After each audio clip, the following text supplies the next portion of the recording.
Well, we're starting to do a little bit of much needed work to the 59 Cadillac. So we've got it on our new 4-poster lift, and we're going to be sending it up in a minute because we've got the fuel tank out at the moment. The fuel gauge hasn't been working for ages, so I'm putting a new sending unit in it, and we're also going to do some cleaning up underneath and some painting as well whilst the tank is out, because all of that you can't really get to once the tank is back in. So we're going to give it a little bit of a refresh under there and do a couple of other little jobs under there as well whilst we're there.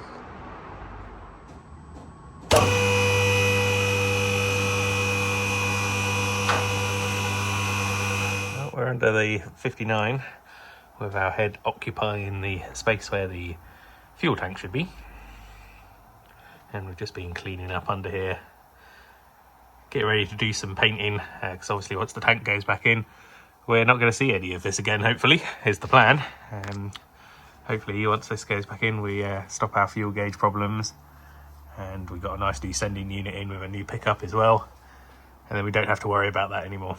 But thought I'd just take you under here and have a quick look at just how solid this car actually really is, considering it had been outside from 1978 to 2003, and had probably spent the time in between 1959 and 1978 outside as well. She really is a solid old bus.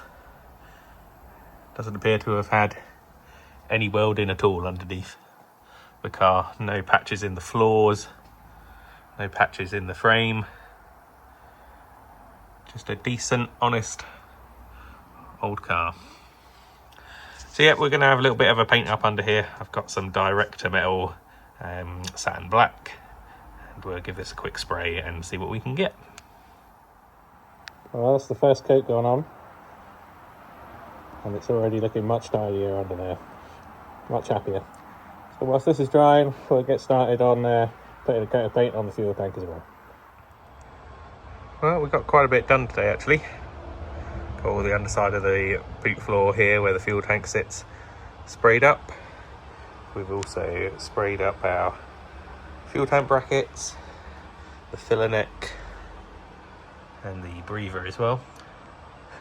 And then over here on the other side of the lift, crawl our way under the cart, we've got the fuel tank all sprayed up now as well. New fuel sender is in there. I've run a couple of new wires, got the original ground one which tests okay, and I've run a new wire which will go to the sending unit. And we still have to trace the wiring back in the car as well, because our fuel gauge is still reading full even with all of this disconnected. So I think the way it's meant to work is it shouldn't read anything at the moment, with no signal for the sending unit at all. As far as I'm aware, if you ground it out then it should read full.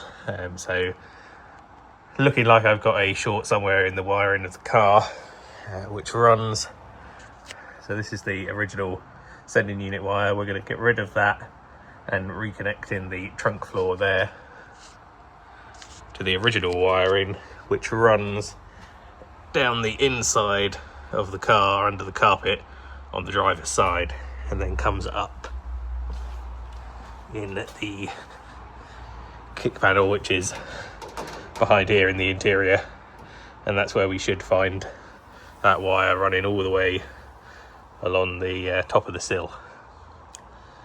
So that's another job for tomorrow now. It's getting a bit too late, so we'll probably put the tank back in tomorrow, because there's no real reason why the sending unit and everything that's in there now shouldn't work. So we should be able to put the tank back in, and then obviously we're looking for a wiring problem then somewhere between the tank and the gauge, hoping that it's not the fuel gauge that's faulty. When I first put the car back on the road, it did used to read just under a quarter of a tank, and I thought the sending unit was probably stuck because it had been off the road for so long. And that theory did sort of ring true, because I did very briefly get 3/4 of a tank out of it on the fuel gauge after pulling onto the drive and getting a bit of a good bump in a full tank of fuel, and I think that probably was an accurate reading. But then shortly after that it went off the scale, so obviously something went wrong, which I was hoping was the sending unit, but it was not. But we did need to change that sending unit anyway. The original one, the sock had disintegrated on the tank pickup and had split open, so it wasn't actually filtering anything from the tank. Fortunately the tank is pretty good, but obviously any large bits that we do get in there would have gone in the fuel line, and eventually that probably would have caused a problem. But other than that, we're not doing much else under here. It's all really wants a clean up and repaint under here as well, but that will be a spring job. Have got a coolant leak up at the engine to sort out. That is losing quite a bit of water, which I think is just the top radiator hose. So we'll have a little look-see at that before we go back on the road again. There is one thing up here though that is kind of cool. I mean, obviously nowadays we say fuel lines. God, I'm probably replacing new fuel lines every 8 to 12 months at best. This bit of fuel line here has been on the car since it was new. This is a factory Cadillac fuel clip. They only really work once, so it's probably been on there since 1959. And look at this fuel hose. It's still soft. No cracks at all. You just don't get that anymore. You don't get fuel line nowadays that will last 66 years. You'll be lucky if you get 66 weeks out of it. But yeah, looking much cleaner and tidier under here now.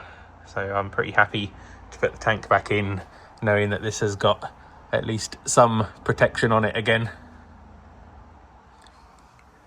You can actually see there the original panel numbers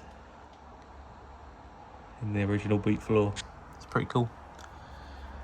It just amazes me how solid this car is when you consider it's been in the UK since 1978. There's probably not many driving around, even the ones that look good at the shows, that are as solid as this thing is. So yeah, pretty happy with that.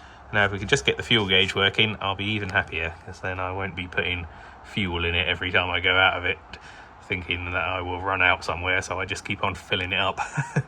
And you don't really want a old car sitting full of fuel if you're not using it every day, because that fuel doesn't last very long.